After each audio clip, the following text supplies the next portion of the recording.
Bien, vamos a leer Isaías 28:11. Dice: porque en lengua de tartamudos y en extraña lengua hablará a este pueblo.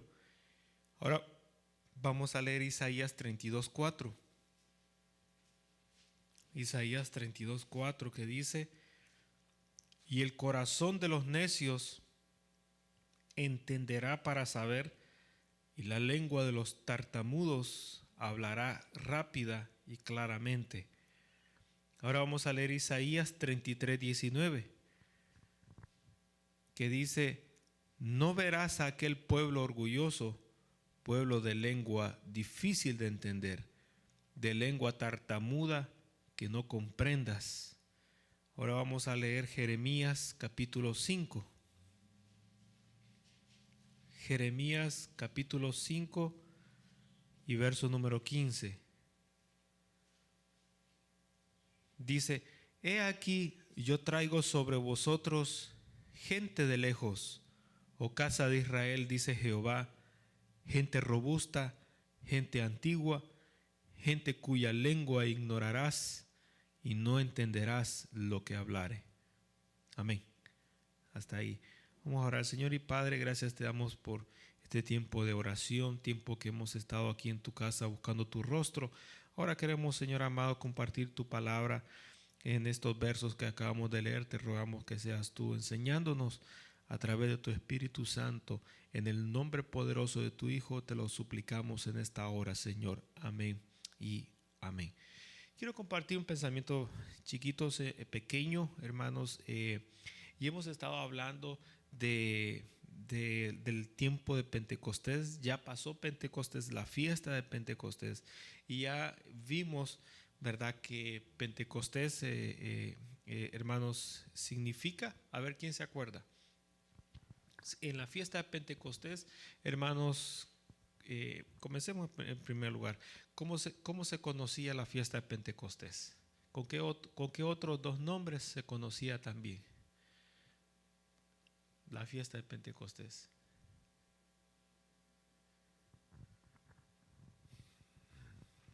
¿Se recuerdan que habían dos nombres que también se podía identificar la fiesta de Pentecostés, que originalmente son los dos nombres que tiene para esa fiesta del Antiguo Testamento? ¿Quién se acuerda?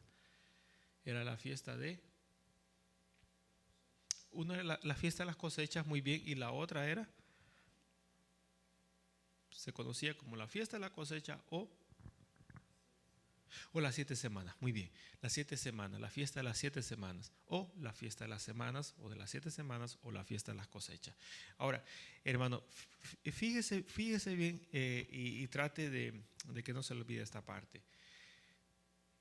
El Señor le había entregado este mandamiento a Israel, que se celebrara, que se hiciera una fiesta, ¿verdad? Se hiciera una fiesta referente a las cosechas, que tenía que ver directamente con las cosechas, y en este caso las cosechas terrenales. Amén. Eran las cosechas terrenales. Ahora, al alegrarse Israel por las cosechas terrenales, en otras palabras, ¿de qué se estaban alegrando? Se estaban alegrando por la bendición que se obtenía del buen fruto de la tierra. ¿Sí? ¿Verdad? Al recibir un buen fruto de la tierra, una buena cosecha, hermano, eso produce alegría, no produce tristeza. ¿Por qué? Porque hay ganancia, no hay pérdida. Entonces, el Señor, hermano, fíjese, y quiero que se fijen en este detalle. El Señor tiene la costumbre, la tuvo en el Antiguo Testamento y todavía la conserva. El Señor tiene la costumbre de que uno haga cosas en lo terrenal con un trasfondo espiritual. Que no se le olvide esa parte. El Señor tiene la costumbre que lo hace a uno que haga cosas terrenales con un trasfondo espiritual. Le voy a poner un ejemplo. El Señor hizo que Israel diera vueltas alrededor de la ciudad amurallada con un propósito. ¿Cuál era? De que espiritualmente iba a ocurrir, hermano, en los aires algo que vendría a afectar en lo terrenal, de manera que esas grandes murallas se desplomaran. El Señor hizo a Israel que se mantuviera por mucho tiempo sacrificando corderos. ¿Para qué? Para poder enseñarles que vendría un cordero que pagaría los pecados de aquellos que estuvieran, hermanos, destinados para ese perdón. ¿No es interesante? Ahora, Dios, hermano, los pone a ellos a alegrarse por la nueva cosecha. Pero ¿cuál es el trasfondo espiritual detrás de eso? Fíjese qué interesante. El Señor hizo que Israel saliera en un tiempo de la Pascua, de la esclavitud de Egipto, hacia la tierra prometida. ¿Cuál fue el trasfondo espiritual que había detrás de todo eso? De que ese mismo día de la Pascua, hermanos, su único hijo, ¿verdad?, el primogénito y unigénito, entregaría su vida. ¿Para qué? Para poder darnos libertad de la opresión del enemigo. Cosas terrenales que el Señor lo hace a uno caminar. ¿Para qué? Porque hay un trasfondo espiritual que se va a mover detrás de todo eso. Hermano, muchas veces nosotros estamos en lugares donde nosotros no entendemos por qué estamos ahí. Hay un trasfondo espiritual detrás de todo eso. Muchas veces nosotros hacemos cosas que no sabemos por qué las estamos haciendo. Hay un trasfondo espiritual detrás de todo eso. Hermanos, ¿se recuerdan ustedes cuando allá en el libro de los Hechos de los Apóstoles que el Señor le habló a Ananías y le dijo, ve, y le dio la dirección por la calle esta, cruza, luego vuelve a cruzar, luego sigue recto, vas a ver una casa, toca, entra y ahí va a haber un hombre. Ponle manos y ora por él para que sea investido del poder de lo alto. Le dijo el Señor, hermanos, a Ananías, ¿cuál era el motivo por el cual lo mandaba? No se lo explicó. Fue Ananías quien le dijo, Señor, ¿pero por qué me mandas donde ese hombre? ¿Acaso tú no sabes quién es? ¿No sabes cómo está asolando a tu iglesia? Y tú me hablas a mí para que yo vaya y ore por él. Yo no estoy yendo. ¿Y cuál fue la respuesta del Señor? Ve. ¿Por qué? Porque instrumento escogido me es este. Y yo le voy a enseñar a él cuánto es necesario que padezca para llevar mi nombre a las autoridades de aquel entonces.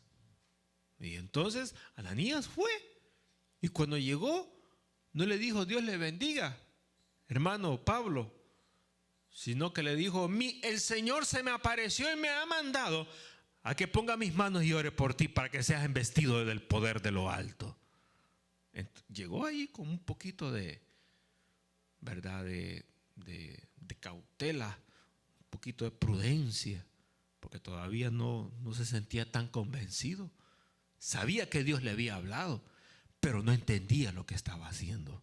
¿Se recuerdan allá otro caso? Y hay muchos casos en la Biblia de Jonás, que el Señor lo mandaba y no quería ir. Y finalmente fue. ¿Y cuál fue el resultado? Que la ciudad de Nínive se convirtió, hermano, y cosa que nunca se ha visto en la Biblia, que yo por lo menos no lo he visto, hermano, en toda mi vida, es de que las personas pongan a ayunar a los niños y aún a los animales. Y esa ciudad levantó ayuno en los niños, en los animales, y Dios vio con agrado el arrepentimiento de esa ciudad y no la destruyó. Cosas que Dios lo manda a uno a hacer y que uno no las entiende. Y que pero que hay un trasfondo espiritual, hermano. Y aquí en la fiesta de las 7 semanas o en la fiesta de las cosechas, Dios los pone a alegrar, los pone al pueblo, a todo el pueblo, a alegrarse por las cosechas terrenales que hay ahí en ese momento. Ahora le pregunto, ¿cuál es el trasfondo espiritual detrás de todo eso? Piense, ¿qué trasfondo puede haber espiritual detrás de todo eso? Pero utilice esa pista, cosecha. Esa es la pista, cosecha. Una buena cosecha aquí en la tierra trae una buena bendición, trae alegría y trae gozo, trae prosperidad, trae bendición. Ahora, ¿cuál es el trasfondo espiritual de eso? Ahí hay un trasfondo espiritual que Dios lo iba a cumplir más adelante. Entonces, cuando usted, y mire, y llévese esto a su casita, solamente le estoy dando cosas chiquitas. Cuando usted haga cosas, y lo voy a decir de esta manera, aún en la iglesia o en cualquier parte que usted esté, cosas que usted no entiende, ¿sabe qué? Diga, detrás de todo esto, el Señor está trabajando en algo.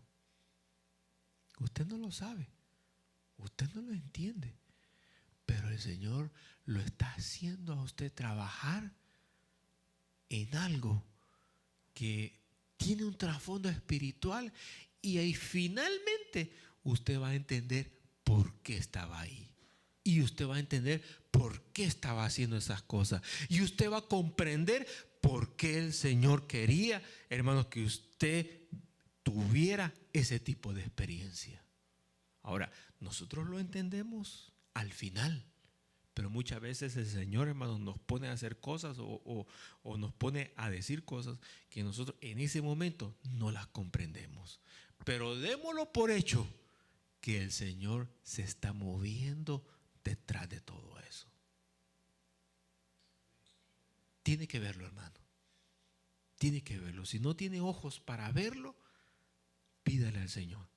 Señor, dame ojos para ver dónde tú te estás moviendo en esta situación que yo no la entiendo. Y se dará cuenta cómo el Señor entonces le va a explicar. Ahora, muchas veces el Señor explica, muchas veces Él no explica. Y hay que tener paciencia para ver lo que Él está haciendo. Entonces, ¿cuál era el trasfondo espiritual de las cosechas? ¿Con qué lo podemos relacionar, hermano? Con algo que ya se cumplió. ¿Con qué lo podemos relacionar? A ver, ¿quién se acuerda de algo con lo que podamos relacionarnos?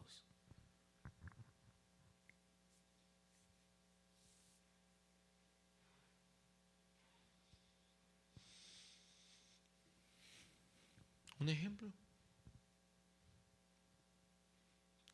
Un trasfondo espiritual que esté en la palabra relacionado con la cosecha terrenal y que ya se haya cumplido.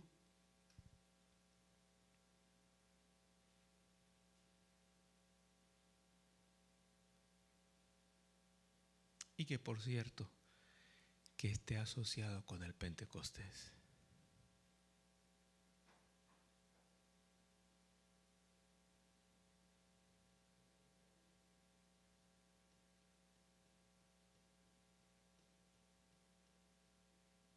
Imagínense, a nosotros nos cuesta un poquito. Ahora imagina a Israel cómo le costaría.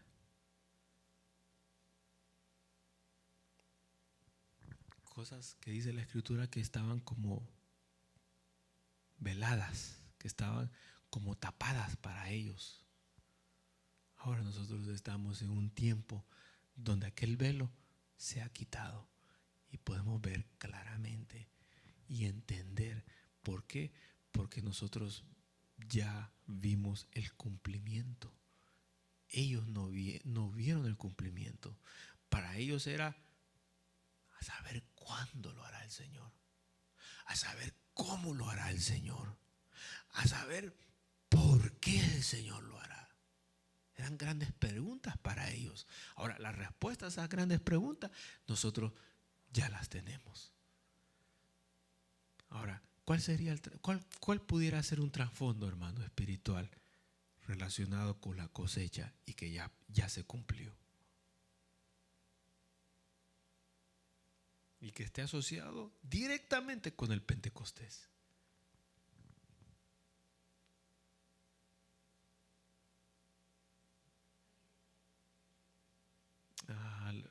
No. Algo que haya sucedido en el Pentecostés. Algo que haya sucedido en el Pentecostés. Liberación.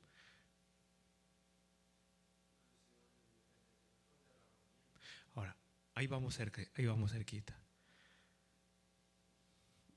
La liberación es algo que lo vamos a utilizar un poquito más adelante. Pero arranquemos de aquí. En el Pentecostés hubo un derramamiento del Espíritu. Ahora, ¿qué ocurrió después del derramamiento del Espíritu? Hubo una cosecha, oiga, hubo una cosecha de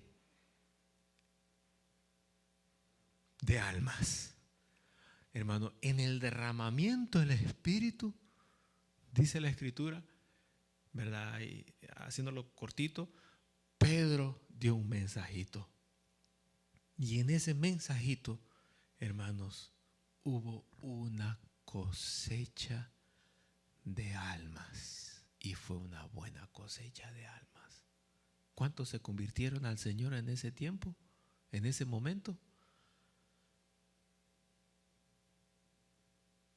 Fueron 300, ¿verdad? Dice la Escritura, 3,000. Fueron como 3,000 personas que se convirtieron en ese momento. Ahora, ¿por qué fueron tantos? Porque la ciudad de Jerusalén estaba, hermanos, llena de muchos visitantes. ¿Por qué razón? Porque era la fiesta de Pentecostés y estaban celebrando la fiesta de Pentecostés. No solamente lo celebraban los habitantes, venían de otras partes a celebrar la fiesta de Pentecostés a la ciudad de Jerusalén. Entonces, allí, hermanos, fíjense, en un tiempo de que había muchas personas, el Señor ahí, hermano, tiró la atarraya. Y hermano, y a través del derramamiento del Espíritu, hermano, se da la primera cosecha. Ahora, la cosecha de almas es fruto de, vamos para atrás. Es fruto de, ¿qué fue lo que el hermano dijo primero? Primero dijo el derramamiento, después se dio la cosecha. Entonces la cosecha es fruto de, vamos para atrás. La cosecha es fruto del derramamiento del Espíritu. Mire cómo es. La cosecha es fruto del derramamiento del Espíritu. Y hermano, y esta cosecha, entonces la cosecha, hermano, de la fiesta de Pentecostés, fíjese, la fiesta, perdón, la fiesta de las cosechas, hermano, ¿cuál era entonces el trasfondo espiritual? Que esa cosecha, fíjese, esa cosecha terrenal, ¿qué cosecha estaba simbolizando?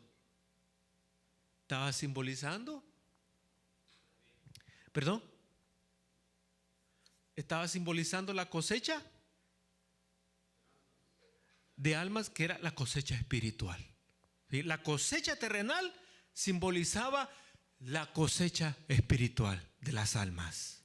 Y como la cosecha, fíjese, la cosecha terrenal, hermano, simbolizaba la cosecha espiritual, entonces la cosecha espiritual de las almas iba a ser producto del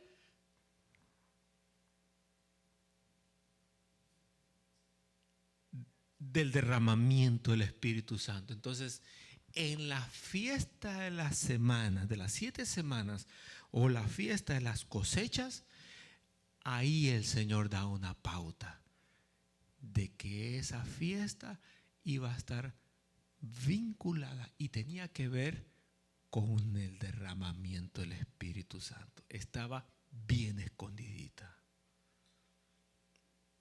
Estaba bien escondidita. Para nosotros hoy es bien fácil. Ay, ¿esto por qué fue? Ah, por esto, mira, se parece. ¿Ve? Ah, pues por eso fue.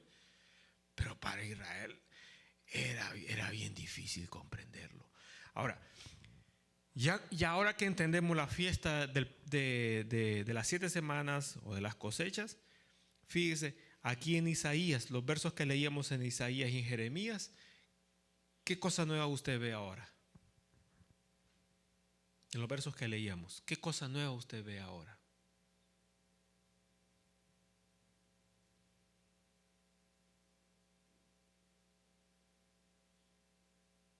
¿Qué cosa nueva usted ve en los versos que leíamos, hermano? En Isaías, los versos de Isaías, Isaías 28:11, Isaías 32:4, Isaías 33:19 y Jeremías 5:15. ¿Qué cosa nueva usted ve ahí? Que se repite en todos esos versos, que están ahí. ¿Qué cosas nuevas ve usted ahí? ¿Mm? ¿Qué cosas nuevas ve?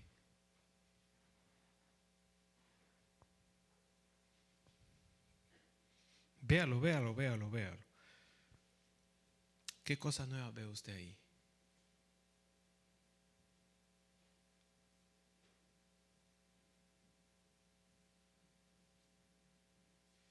Isaías 28:11, Isaías 32:4, Isaías 33:19, Jeremías 5:15. ¿Qué cosa nueva usted ve en esos versos? Hay algo que se repite en todos esos versos. ¿Qué es?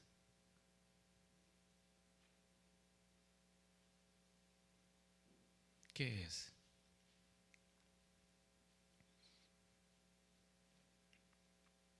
¿Qué hay ahí, hermano?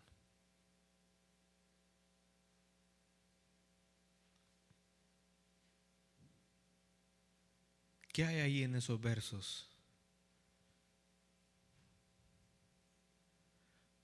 Isaías 28:11 dice: porque en lengua de tartamudos y en extraña lengua hablará este pueblo. Isaías 32:4 dice: y el corazón de los necios entenderá para saber, la lengua de los tartamudos hablará rápida y claramente. Isaías 33:19 dice: no verás a aquel pueblo orgulloso, pueblo de lengua difícil de entender, de lengua tartamuda que no comprendas. Jeremías 5:15: aquí yo traigo sobre vosotros gente de lejos, oh casa de Israel, dice Jehová, gente robusta, gente antigua, gente cuya lengua ignorarás y no entenderás lo que hablare. ¿Qué cosa común ve usted ahí? Las lenguas, gracias. Las lenguas. ¿Y qué otra palabrita hay ahí que está pegada a las lenguas? La parte de tartamudear, fíjese, dos cosas: lenguas y tartamuda. Ahora, el Señor está diciendo aquí, fíjese, la fiesta de las cosechas, ya vimos que había un vínculo con el derramamiento del Espíritu, porque iba a ser un mover del Espíritu. Dejémoslo a un ladito. Ahora, viene el Señor y le habla a su pueblo. Y le dice, como ustedes les he hablado en su propio lenguaje. Mire cómo es el Señor. Mire cómo es el Señor. Les dice el Señor a ellos, como ustedes les he hablado en su propio idioma y no me han entendido, voy a traer otro pueblo que les va a hablar a ustedes y les va a hablar en otro lenguaje que ustedes no entienden. Y van a venir con una lengua de tartamudos.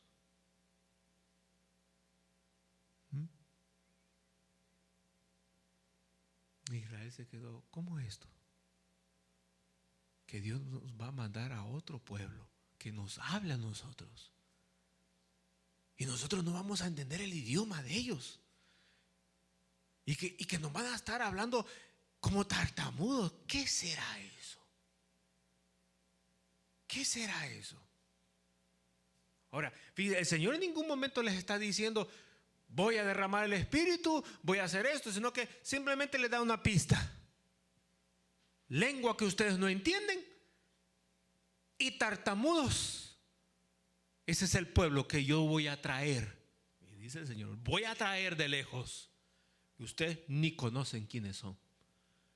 Pero se los voy a traer para que les hablen a ustedes. ¿Cómo qué? Como un reproche. Porque yo les hablé a ustedes en su propio idioma y no me quisieron entender.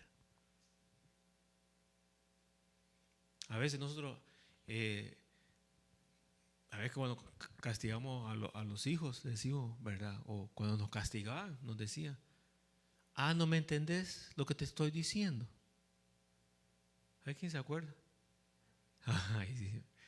Y entonces nos decía, pues, y agarraban por ahí un cincho, una rama, y solo la agarraban y nos decían, pues vas a ver si ahora me vas a entender. Y nosotros ya entendíamos, ¿no? Y ya sabíamos que ese era tiempo para salir corriendo. Entonces, viene el Señor y le dice a su pueblo, con que no me están entendiendo, ¿verdad?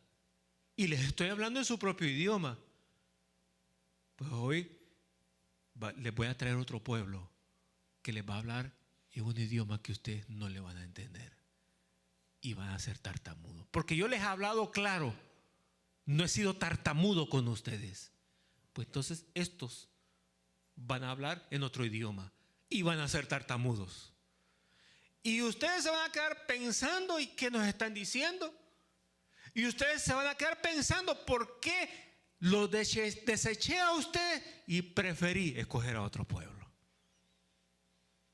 Mire cómo es el Señor. Mire cómo es el Señor. ¿Cuándo iba a hacer eso el Señor? No se los dijo. No se los dijo. ¿Con quiénes iba a traer y cómo lo iba a hacer? No les dijo nada el Señor. Se los dejó ahí, como decimos nosotros, en suspenso. No les dio más información. Al profeta no le dio más información. No, porque si le da más información al profeta, el profeta lo escribe en el libro. Isaías, Jeremías lo hubieran escrito, pero hasta ahí no más llegar. Hasta ahí les dio el Señor. Ahora, ahí hay un anuncio. Hay un anuncio. ¿Sabían ustedes? Y aquí con esto finalizo. Que cuando se derramó el Espíritu Santo en la fiesta de Pentecostés, después de la Pascua, en el libro de los Hechos de los Apóstoles, el primer Pentecostés, después de la Pascua, cuando el Señor resucitó, el primer Pentecostés, la primera fiesta de Pentecostés, el Señor derramó su Espíritu Santo. Y surgió la primera cosecha de almas, producto de la influencia del Espíritu Santo. Y ese mismo momento del derramamiento, el Señor puso lenguas, y fueron lenguas como de tartamudos. Y eso fue producto siempre del Espíritu Santo. Es decir, empezaron a hablar en otras lenguas. Los 120 que estaban reunidos en el aposento alto y que llevaban 10 días orando después de los 40 días y que el Señor había ascendido a los cielos, empezaron en lengua de tartamudo a hablar de las maravillas de Dios en otros idiomas.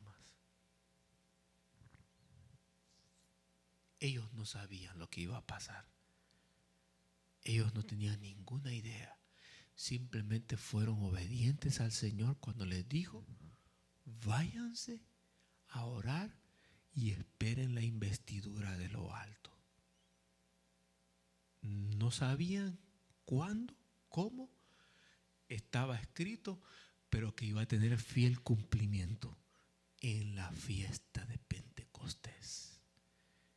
Y no se lo esperaban, y surge la primera cosecha de miles de almas que se entregan al Señor, se bautizan y por primera vez se constituye la iglesia del Señor. Amén.